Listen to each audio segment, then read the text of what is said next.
Hello children, consider this equation 5x squared minus 6x minus 2 is equal to 0.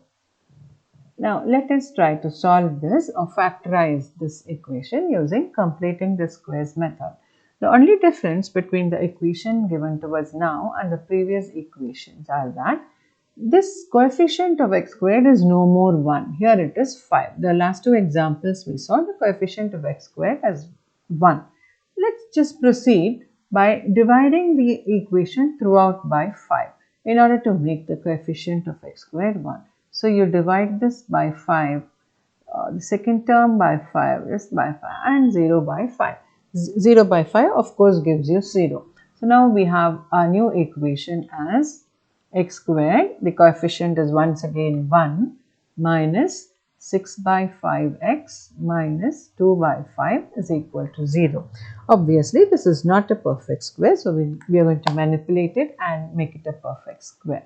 But we can understand that since the coefficient of x term is negative, this is of the form a minus b the whole square. This can be made to the form a minus b the whole square, which is equal to a squared minus 2ab plus b squared.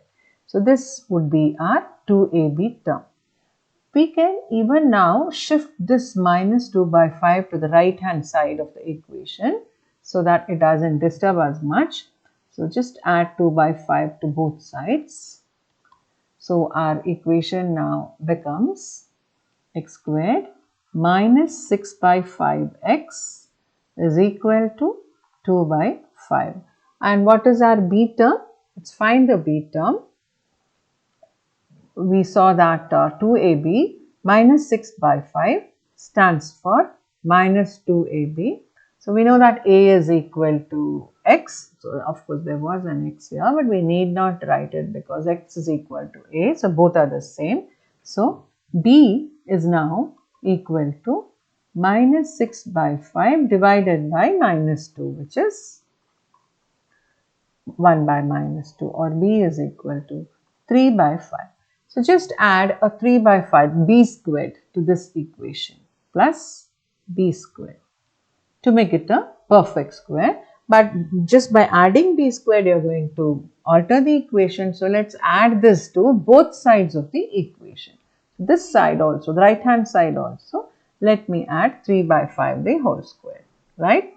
So what do I get now?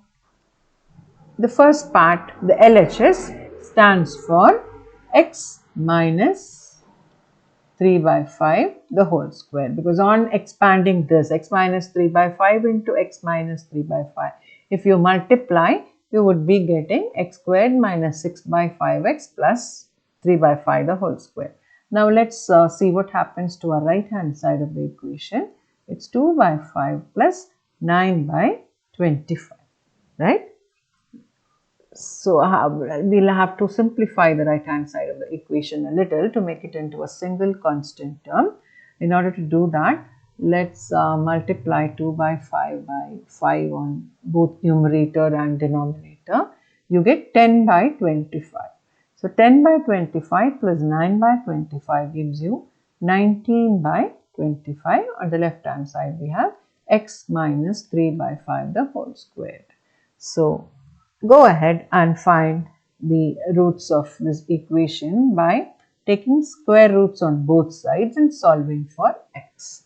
So we have root of x minus 3 by 5 the whole square is nothing but x minus 3 by 5. And what about our LHS? It is equal to plus or minus root 19 by root 25, which can be written as 5. Square root of 25 is 5, so it's 5. So now we have both the roots of this equation just by shifting 3 by 5 to the other side, or adding 3 by 5 to both sides. You get x is equal to 3 by 5 plus root 19 by 5, or 3 by 5 minus root 19 by 5. If you want me to write it with a denominator simplified, it's 3 plus root 19 by 5 or x is equal to 3 minus root 19 by 5. These are the two roots of this equation.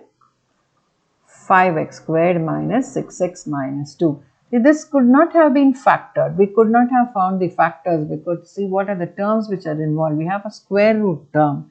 So completing the square method is easier and a very better way which can be adopted to all kinds of quadratic equations, to solving all kinds of quadratic equations. I hope you understood.